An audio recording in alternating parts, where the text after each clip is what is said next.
રાજ્યમાં પહેલી વખત સરકારી ઓફિસની જપ્તીનો હુકમ આપવામાં આવ્યો। વળતર ન ચૂકવતા રાજકોટ સિવિલ કોર્ટને મોટો નિર્ણય લીધો। પુરાતત્વ વિભાગની ઓફિસ જપ્ત કરવાનો કોર્ટે હુકમ કર્યો છે। ધોળાવીરાના સંપાદનમાં ખેડૂતોને વળતર ન ચૂકવાતા આ આદેશ કરાયો। 9 ખેડૂતોને 125 એકર જમીનનું વળતર ચૂકવવાનું બાકી છે।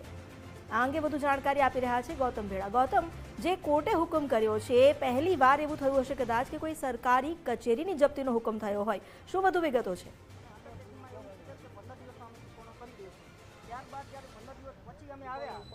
जी ચોક્કસ કદાચ ગુજરાતના ઇતિહાસમાં પ્રથમ એવી ઘટના હશે કે કોર્ટે કોઈ સરકારી કચેરી છે તેની જપ્તીનો આદેશ આપ્યો છે। પુરાતત્વ વિભાગની જે રાજકોટ જૂની કલેક્ટર કચેરી અંતર્ગત જે ઓફિસ આવેલી છે ત્યાં જે ઓફિસ આવેલી છે તેના જપ્તીનો આદેશ આપવામાં આવ્યો છે। આપણી સાથે વકીલ છે, તેમની સાથે વાત કરી શું આખો મામલો હતો અને કોર્ટ દ્વારા શું નિર્ણય ચુકાદો આપવામાં? આમાં એવું છે કે ધોળાવીરા તાલુકો ભચાઉ જિલ્લો કચ્છ અને જે વર્લ્ડ હેરિટેજ તરીકે નામ જાહેર થયો, જેને બિરુદ આપવામાં આવેલ, એ ખેડૂતોની જમીન આશરે 125 એકર જેવી જમીન સંપાદન કરેલ છે અને જે તે વખતે સરકાર દ્વારા 0.64 પૈસાનો હુકમ થયેલ છે અને એ હુકમથી નારાજ થઈ અને ખેડૂતો નામદાર કોર્ટ ભચાઉ કોર્ટમાં કેસ દાખલ કરેલ અને એ ચાલતા કેસ 31/7/2023ના રોજ નામદાર કોર્ટ ભચાઉ દ્વારા હુકમ કરેલ। અને આભાર આપનો જાણકારી આપવા માટે।